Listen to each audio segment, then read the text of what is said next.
morning. How are you all doing?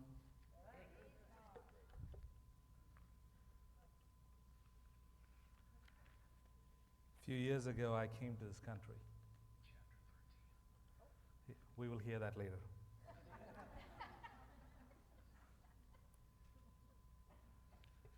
A few years ago, I came to this country, and it was very interesting. When you meet, trust me, that was not planned. None of these two were planned. It's happening. It's happening. It's happening. When I came here, it was very interesting to see how people greet. How are you doing? And I was surprised at that question. So I would turn around to say, that person is gone. Oh. So I said, okay. And I started doing the same thing. How are you doing? Forget it. I don't want to know. I'm moving. There's so much going on in my life. I have no time for you. It's sad. Right? In my country, English is most of the time not a first language. But if we manage to learn and we see somebody, we say good morning. Or we just say good afternoon or good evening. We don't ask, how are you doing? And then I'm running because I don't want to hear. I tell you what, I love this country.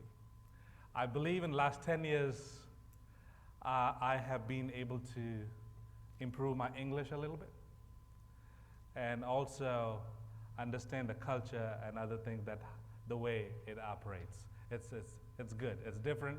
It's good. During Christmas time in my country, especially in the villages,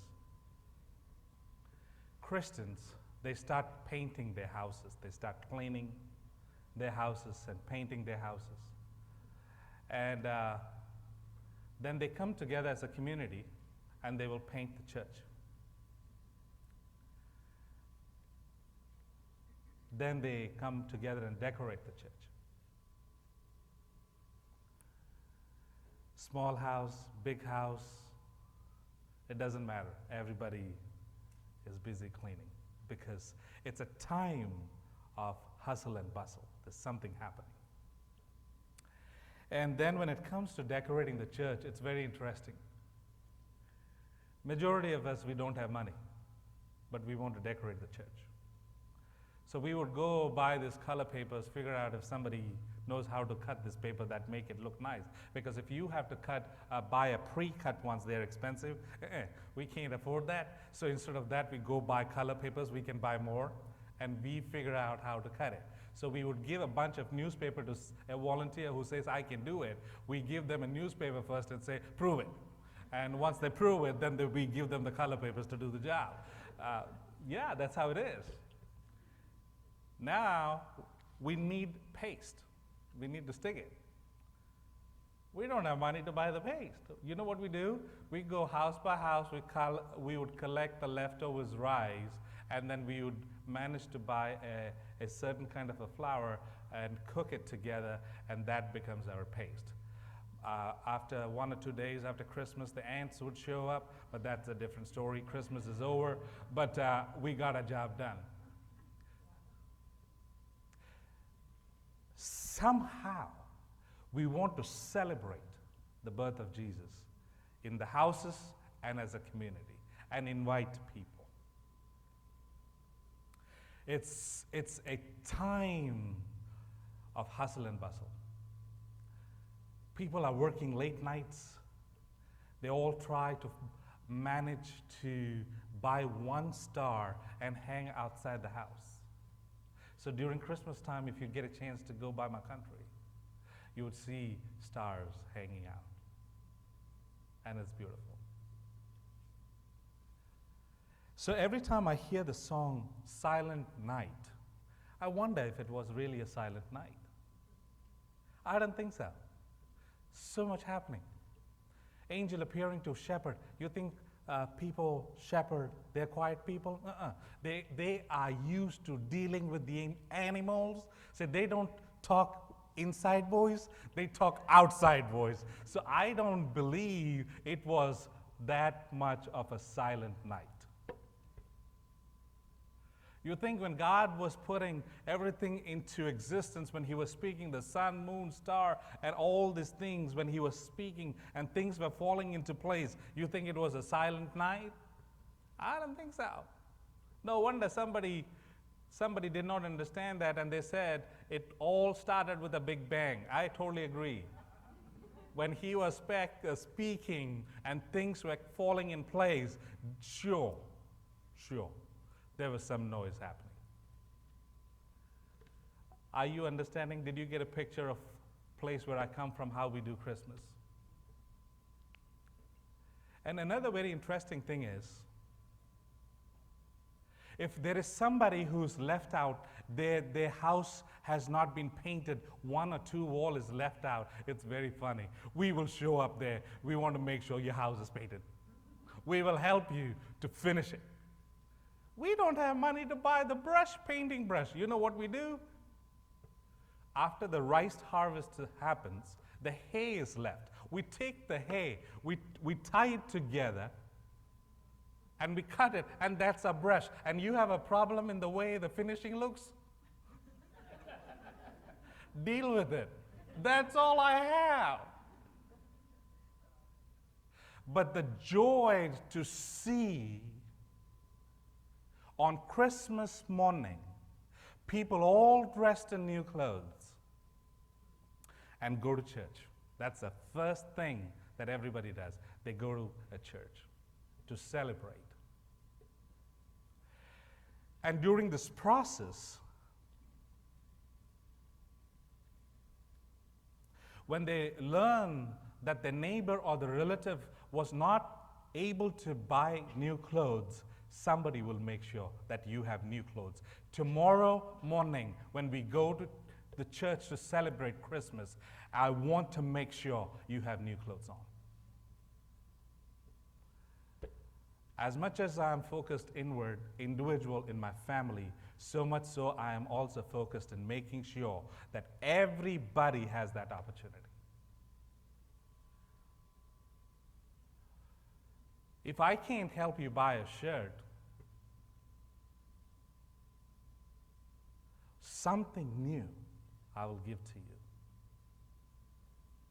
I was traveling with a team, and it was offering time. The team came with me from here, and it was an offering time. As the offering bag was moving row by row, from the back side of the congregation, an older woman, she ran towards the front and gave something to a younger girl in the front. Came back and also shouted something in the hands of the neighbor. This baffled people who went from here. They thought there's some kind of emergency crisis. Why is she panicking? No, she's not panicking. She is panicking because she knew the offering bag is coming by her daughter and she had nothing in her hand to offer. It bothered her. There was a neighbor next to her and she had not, so she wanted to make sure that they had something to put it in. What are you waiting for this morning? Why are you waiting? What is holding you and me back from doing what God calls us to do? I don't understand. What are we waiting for? Have you met people, sometimes they say, I'm waiting, ask them for what? I don't know. Waiting, I know English is my second language. If you have a problem with it, talk to me after this. We will deal with it. You might need some extra time. By the time I understand, because this is not my first language, so help me understand in my language. What are we waiting for? Waiting is something that is in reference to something that's going to happen in future. So I'm waiting. Jesus in flesh has already come, died on the cross for you and me, rose up on the third day, and we should be grateful that in this country we have a freedom that I can have a own copy of Bible, and I'm still waiting. Waiting for what?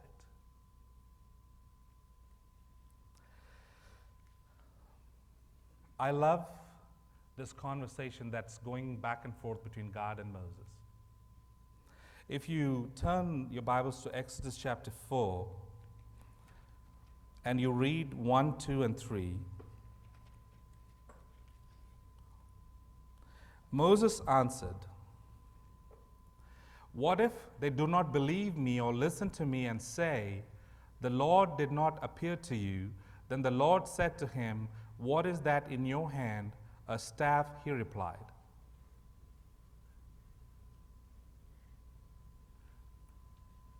This conversation going on between God and Moses.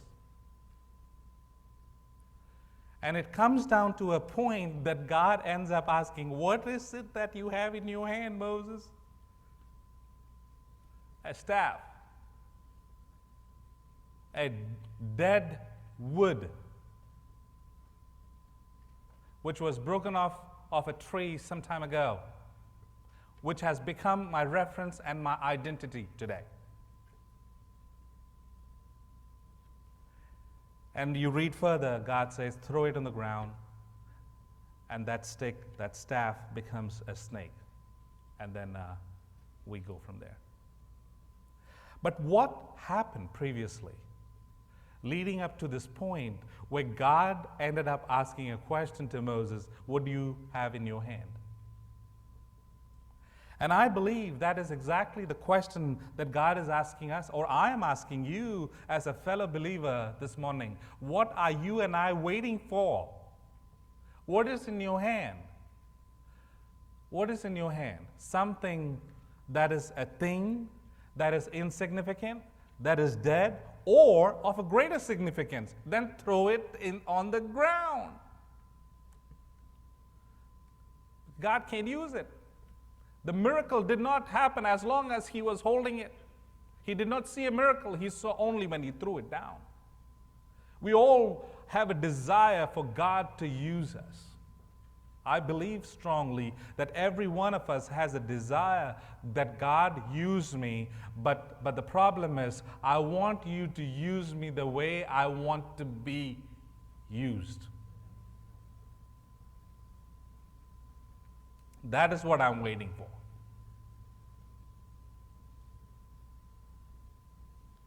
Sometimes when I call my boys, 7 years old and 5 years old, don't tell them they're not here so I can talk about them.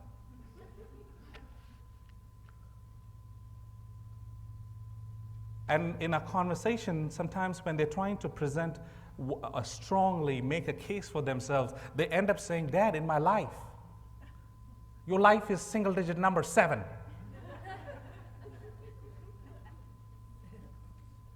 Even your weight does not add up to my weight, half of my weight. You kidding me? Your life?"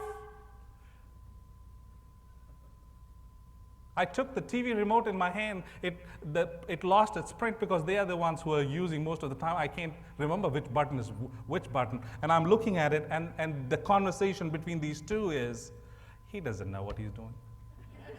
7 and 5. And this is exactly how we are when we come in the presence of God. He has no clue because he's ancient. As if I know everything. It's amazing. Are you understanding what I'm saying? Is it giving a perspective?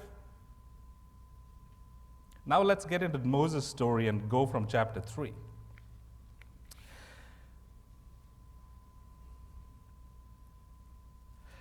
God is a creator God. When we read the Genesis story, God does not need anything to make something. He speaks, things happen. But there are times where He's willing to work with little that I'm willing to give to Him, to do greater things. That is who he is. And we have enough reference in the 66 books when people brought a little and they were willing to give the little. He took that little and did a big miracle. Do you guys agree with me? Are you guys understanding what I'm saying? Is my English, my accent okay? Some of you are looking at me like, what? What's wrong with you people? Is it wrong with you or with me? Sounds like it's with me because you all are looking at me. Just let me know when you don't understand. I'll talk to you later. This is who our God is. And this is the God we have come to worship. And that God has already come, and I'm still waiting. I don't know what I'm waiting for. What are you waiting for? What's in your hand? Let's go through this chapter 3. It's very interesting.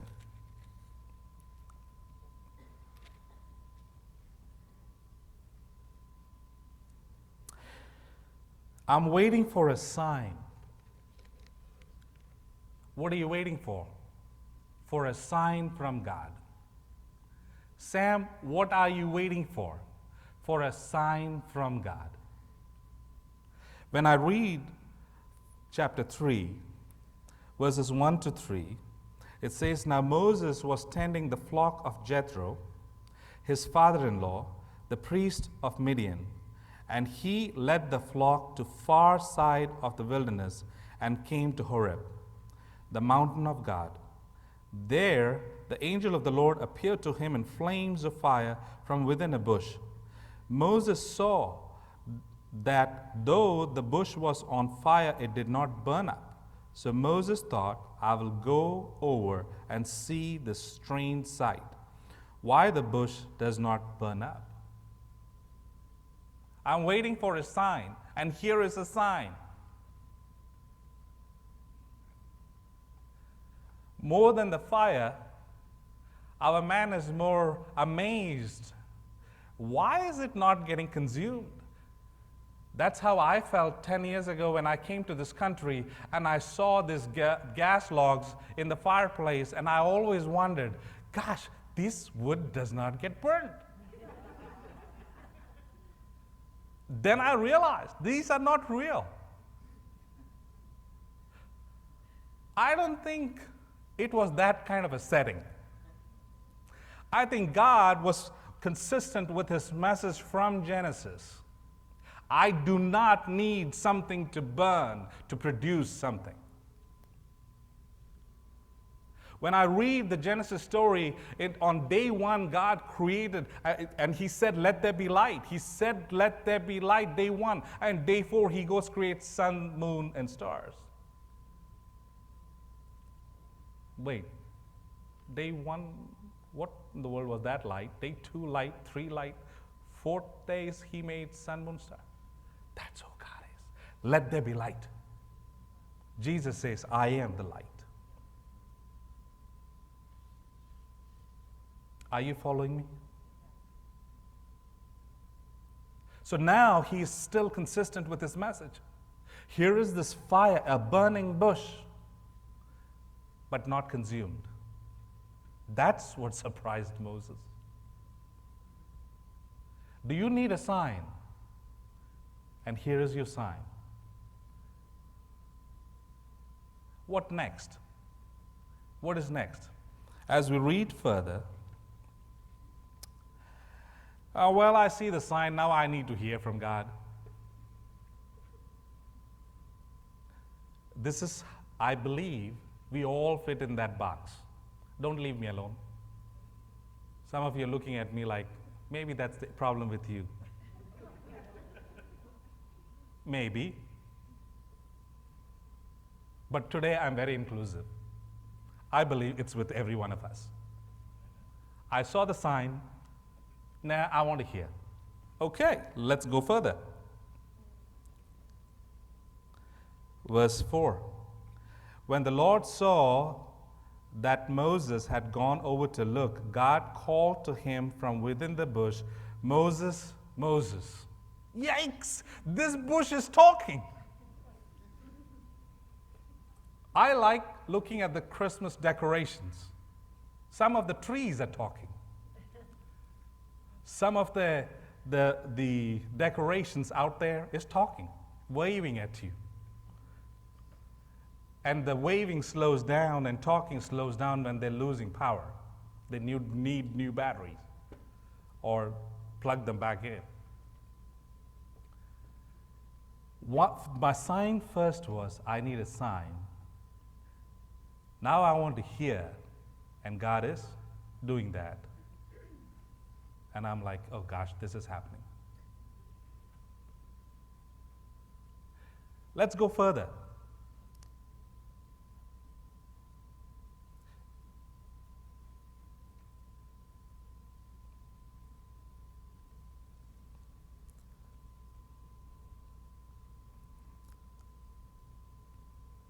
And Moses said, here I am. Do not come any closer, God said. Take off your sandals, for the place where you are standing is holy ground. Then he said, I am the God of your father, the God of Abraham, the God of Isaac, and God of Jacob. At this Moses hid his face because he was afraid to look at God. He's afraid now. Not only because the bush was not being consumed, now there is a voice coming from there, and now talking to me directly, and telling me who this voice is. And I recognize this voice. Now he's trying to hide his face. All I can picture is the only way he could have literally hid his face is put his hands in front, or he did this, or put a cloth, right? You think you're hiding? Hello? Do you think you're hiding?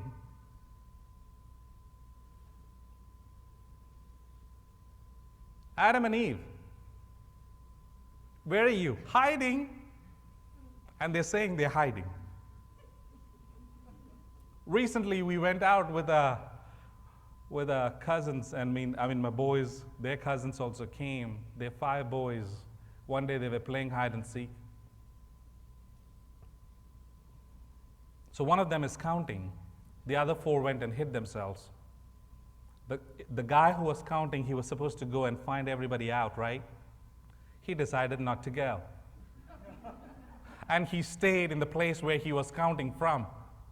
To a point, the people, those who were hiding, started coming out and asking, have you found the others yet? If you and I think we are good in hiding, hey, listen, God is a relentless waiter. He would wait for you till you start choking in your hiding place. He's going to wait. Let me see how long you're going to wait. How long can you hide yourself? Let me see. Imagine this picture. Standing in front of God, putting hands or a piece of cloth on the face and thinking I'm hidden. I heard ostrich does the same thing. I was told pigeon does the same thing. A cat could be sitting next to a dove or a pigeon, and they close their eyes, think the light went out. Are you understanding what I'm saying? This is incredible. We don't have a clue. Who am I talking to? You think Moses had a clue? I think he did, but he was trying to act like he didn't know. Let's go further. Let's see what was he waiting for, or what was he trying to make God to wait for. So he's saying, I'm afraid, I'm hiding. I'm hiding because I'm afraid. I'm afraid because you scared me. Adam, where are you? Did you eat from that tree? Yeah, the woman you gave. Put the blame on Jesus, on God. That's very good. You gave, that's why I did. Never taking responsibility. It's amazing. So I am hiding because I'm afraid, and I'm afraid because you scared me. It's amazing how this link goes. I like to follow the chain. Let's go further. From verse 7. Now my question is, I'm waiting because I don't know what my purpose is. Okay, and God is saying to Moses, the Lord said, I have indeed seen the misery of my people in Egypt. I heard them crying out because of their slave drivers, and I am concerned about their suffering. So I have come down to rescue them from the hand of the Egyptians and to bring them up out of that land into a good and spacious land, a land flowing with milk and honey, the home of the Canaanites, Hittites, Amorites, Perizzites, Hivites, and Jebusites. And now the cry of the Israelites have reached me, and I have seen the way the Egyptians are oppressing them. So now, go, I'm sending you to Pharaoh to bring my people, the Israelites, out of Egypt. That's your purpose. It's amazing to me, the graciousness of God and the humility of God. The God who has the capacity to create, that a creation would stand in front of the Creator and argue. The Bible says, for our lives are like a grass that grows in the morning and is gone by evening. That's who we are. God is the Alpha and Omega. That means He's from eternity past to eternity future. You and I, like a dot in the timeline, standing in front of God because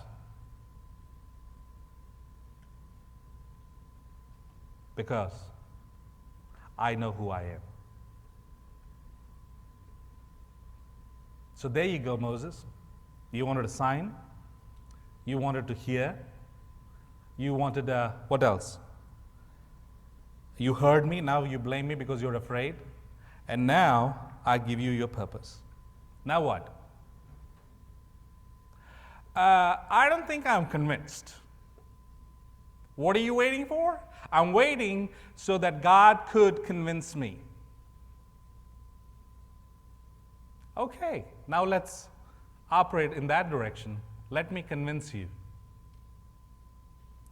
Because I really don't want to do this, and I really want to figure out how to get out of this. But I tell you what, God will relentlessly pursue you, because it's only one shepherd, the God of the Bible, who I hear of, who can let 99 sheep and go after that one. I never heard about any other shepherd do that. Oh, one is gone, it's okay. I have 99. No. Even that one matters for me. And He will relentlessly pursue. So now, I'm going to manufacture some excuses, because God, I want you to really convince me.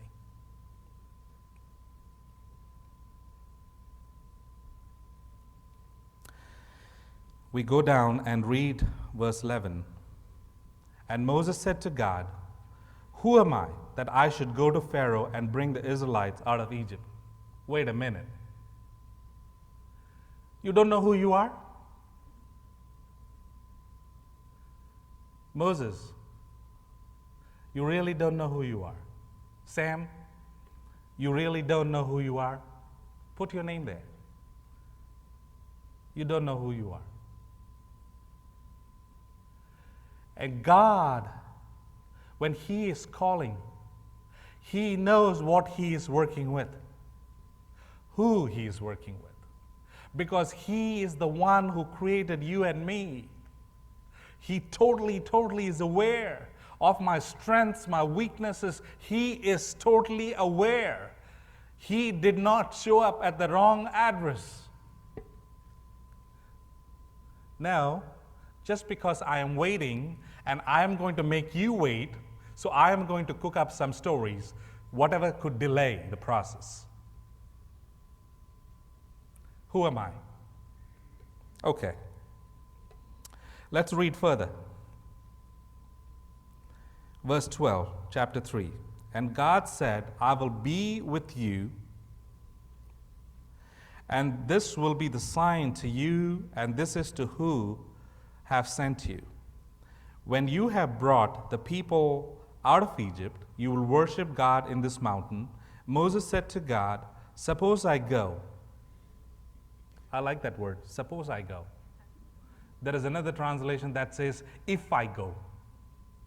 Look at the audacity, look at the daringness, or I should say foolishness. If I go, suppose I go. Let's assume.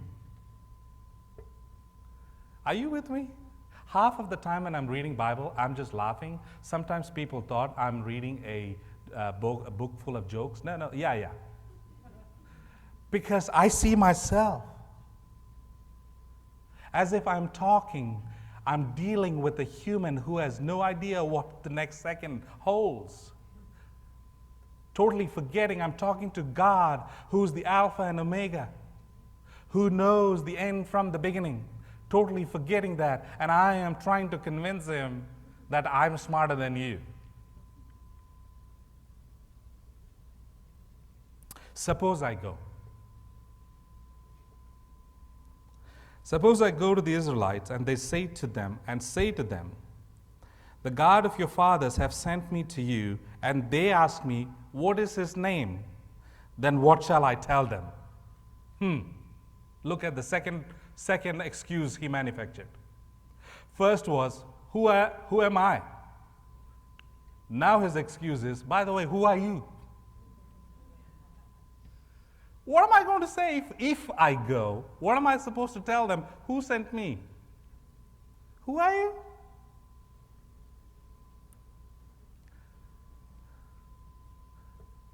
Can you picture the scene?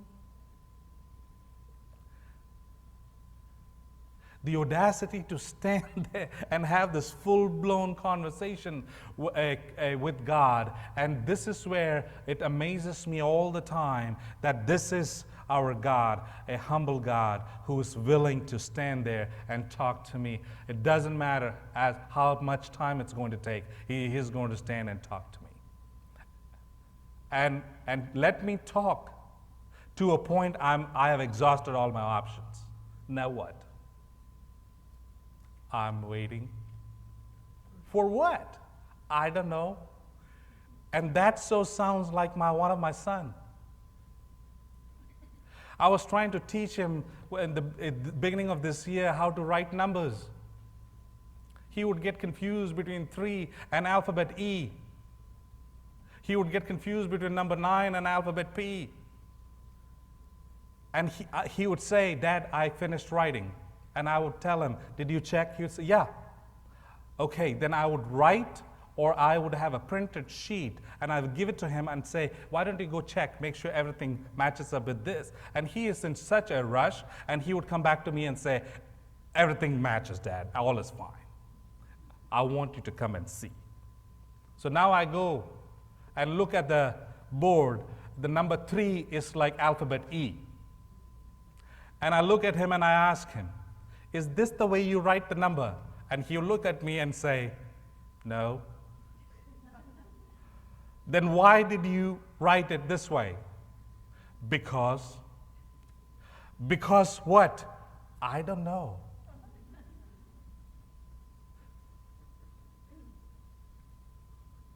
Somehow I think I can take God in a loop by throwing questions at him, and then run out of all questions. Now what? I don't know. Because.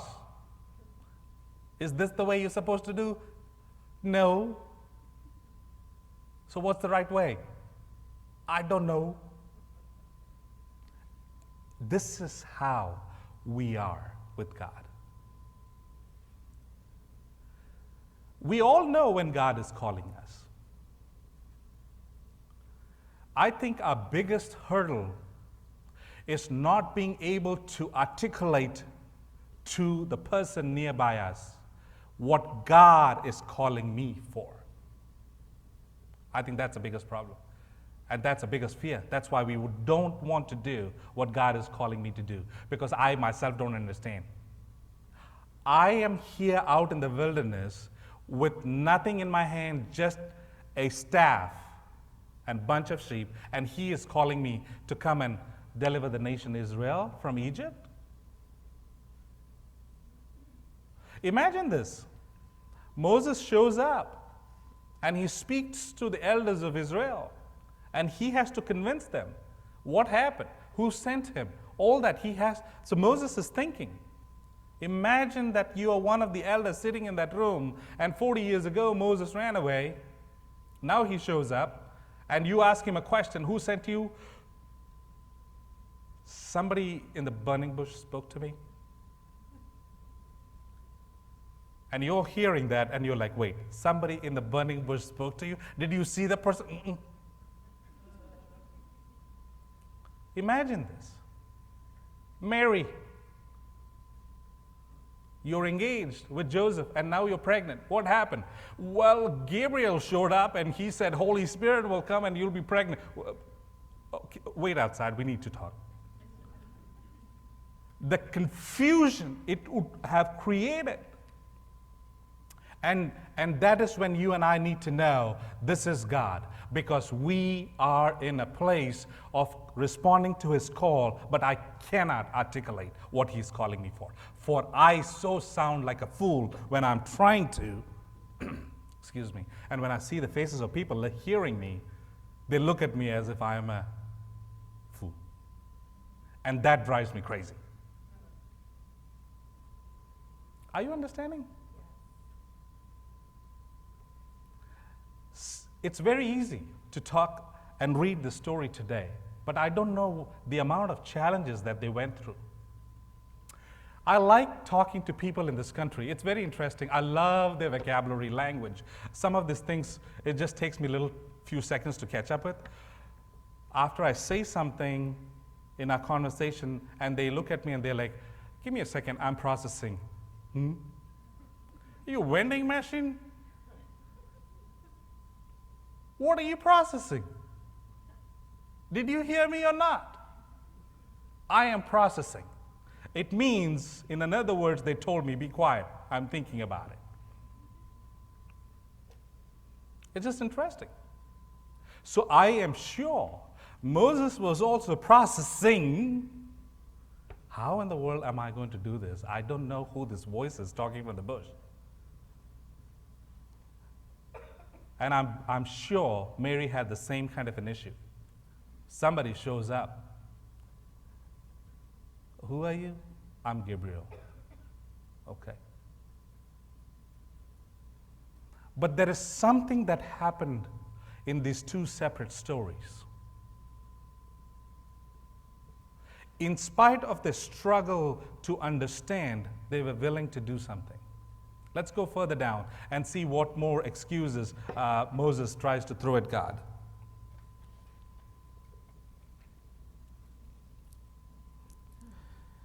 Verse 14, God said to Moses, I am who I am. This is what you are to say to the Israelites.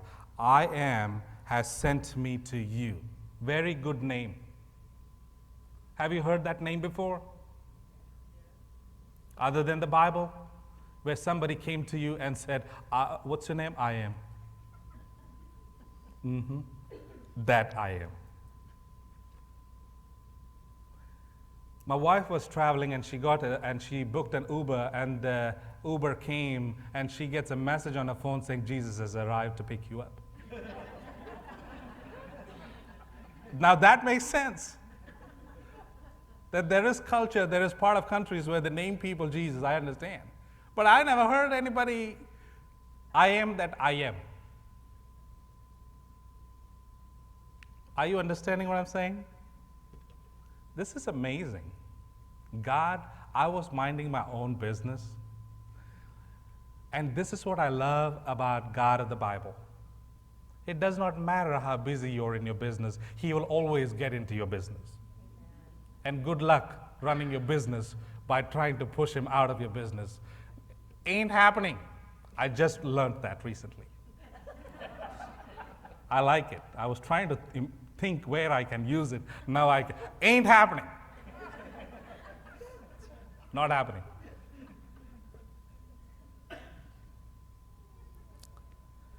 Verse 15, God also said to Moses, say to the Israelites, the Lord, the God of your fathers, the God of Abraham, the God of Isaac, and God of Jacob has sent me to you. This is my name forever, the name you shall call me from generation to generation.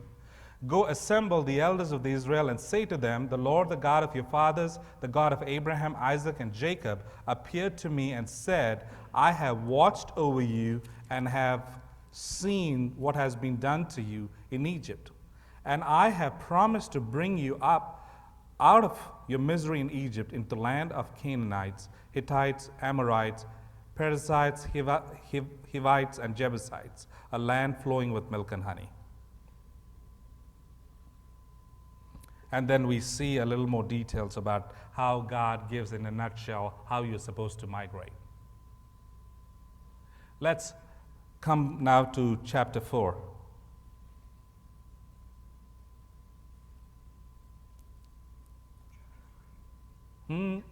Chapter 4. I wonder if the burning bush sounded like that.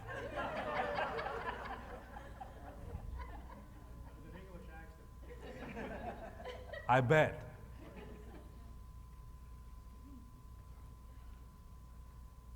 Moses answered, what if they do not believe me or listen to me and say, the Lord did not appear to you? Now a man found one more excuse. What if? Do you guys know there is a big business out there because they were able to sell what if? Do you know what that business is? I didn't say it. Somebody said there. I'm not against it, but I'm just saying, when I came to this country and I realized there is insurance for everything. And people come to me and ask me, why is it that we see signs and wonders and all these miracles even today happening in developing countries where I come from, but I don't see much here? It's because I have insurance for everything and anything. So that said, majority of my life is covered with insurance. The rest, what is left, is what I need God for. Back in my country, we don't have much insurance. So I need God for majority of my life. He is the only insurance I got. What if? Can you believe that? Somebody thought about it and they sold to you and me. What if? Makes sense, right? Yes or no? Can you believe that majority of the operations of this world is totally based on makes sense? And that sentence I learned after coming here. In the middle of my conversation, people say, that makes sense. Wait a minute. You mean to say I started without making sense? So what I'm trying to say, and this is exactly my struggle when I am going to have a walk with God, because every time God is calling me to do something does not make sense. And I believe that was a struggle that Moses is having. The very reason he came to see a closer look at the bush was it does not make sense. It started right there. And he's still dealing with it is not, and I think majority of us are waiting because it does not make sense. And I tell you what, I have good news for you. It will never make sense. The entire world that we know fits in my 5 senses. Right? Or 6 if we add common sense. Anything a part of that is called nonsense. Right? Hello? Hello? Did I lose you guys? You understand what I'm saying? That is why I say with all due respect, my God is a nonsense God. So I ask for a nonsense faith. I ask for a nonsense walk with God that does not make sense. 66 books I read, it just does not make sense to me. For when the Bible says, I first loved you, does not make sense.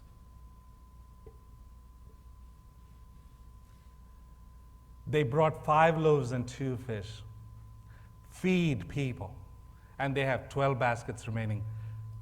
It makes sense to you? Then what is your problem? What are you waiting for? When you and I worship that God, read about that God, believe in that God, and when God is calling me, calling you, and then now I'm fighting, it does not make sense. When it makes sense, they are here. The very reason you and I are here is because it does not make sense. By grace, we are saved. There are many out there, way brilliant and smart than you and me. They're not here because it does not make sense.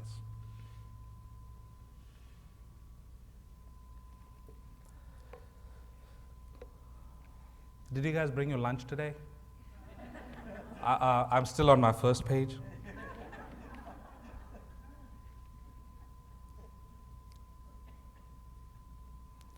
If you read in verse 10 and 12, chapter 4, Moses said to the Lord, "Pardon your servant, Lord. I have never been eloquent, neither in the past nor since you have spoken to your servant." We all have our reasons, right? Our own excuses. And then, I'm going to move a little more faster. In verse 13 to 16, when you read, Moses says,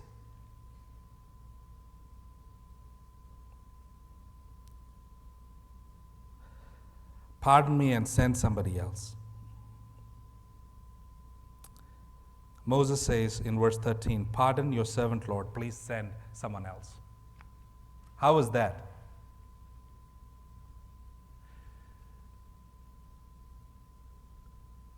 When we stand up in the presence of God and we know we are talking to God and we go back and forth with God, what we do not realize or understand is I am technically challenging the all-knowing and trying to tell the all-knowing you are not really all-knowing.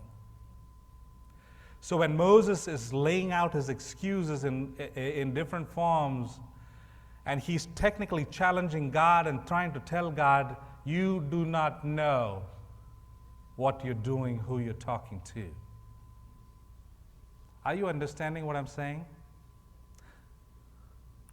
That is something. To stand in the presence of Almighty, who totally knows, for the Bible says the foolishness of God is wiser than man, and the weakness of God is stronger than the strongest of man. The foolishness of God is wiser than man. So there is no way God would do a mistake, but even if he does, is still wiser. And I'm trying to tell that God, you're talking to the wrong person. That is where the conversation comes to after God has finished talking and Moses starts laying after excuse after excuse after excuse and makes it very clear, I am not. Then God turns to Moses and asks him, okay, Moses, what is it that you have in your hand? A dead staff. And God says, I'll work with it. We see the same kind of an example in the New Testament where Jesus is coming on a donkey a little before his resurrection. And everybody's shutting the people down who are praising Jesus. And Jesus says, if you shut them down, the rocks would cry out. And this is what I want to tell and remind every one of you as a brother. Do not continue to wait.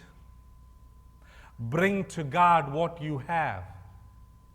Your problem, your situation, your physical condition, your emotional condition, your relationship issue, your financial issue, whatever it is, let that not be an excuse. Bring it to God, and God will work with it. To a point that He will use that, at least that, as staff to do a miracle, to show His glory. What do you got? Health issues? What do you got? I don't have talent. I don't have time. What, any more excuses? There's so much going on. That I also learned after coming here. So much going on. Tell me when there is not so much going on. Every day. The world is not going to stop. So much going on will always keep going on. And in the midst of God is reaching out to you and me to do something that He knows what He can accomplish through us. And I am trying to give Him a list of reasons. What am I waiting for? And why am I waiting?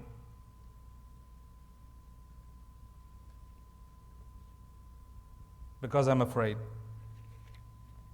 And then we go through this entire list. We see every time God tells Moses to stretch his staff, there was some signs and wonders and miracles that happened. From the blood to the frogs to magicians, they saw the snakes and all that list. You know the story. But you know what? Even if you don't have something in your hand to bring, it's okay. Because at the end of the day, God does encourage us to bring what you have in your hands, but you have made it very clear you have nothing. He is at least willing to work with a broken and a contrite spirit. Do you at least have that? It was a time where people were grappling to understand what to bring because the world around them was telling them what you're bringing is significant, what you're bringing is insignificant. It did not matter. God pitches in and says, I have not desired of the sacrifices and offerings on the altar, the blood of the bulls and blood of this and that thing. I desire for a heart that's obedient, a heart that's willing, the heart that is broken and contrite. Do I at least have that? Does it break my heart, or does it bother me that I have something, but my neighbor does not have the same thing? How many of us, we are celebrating Christmas this year, do we know there is a neighbor out there who's celebrating Christmas with Christmas trees and lights, but do not have Jesus in their heart? Does it bother me? And that is what God is calling us for. For our God is a God about business, not about my own business, but He is all about people's business, and He wants me to get into my neighbor's business. Love God, love your neighbor. For what? Get in the business. Like I told you in the beginning, this lady made sure when the offering bag was coming by, and she wanted to make sure that her daughter and her neighbor had something to drop in the offering bag. People of God, I encourage you as a brown brother, if you do not remember anything else, at least remember this. Make sure you figure out an excuse, a reason to reach out to your neighbor.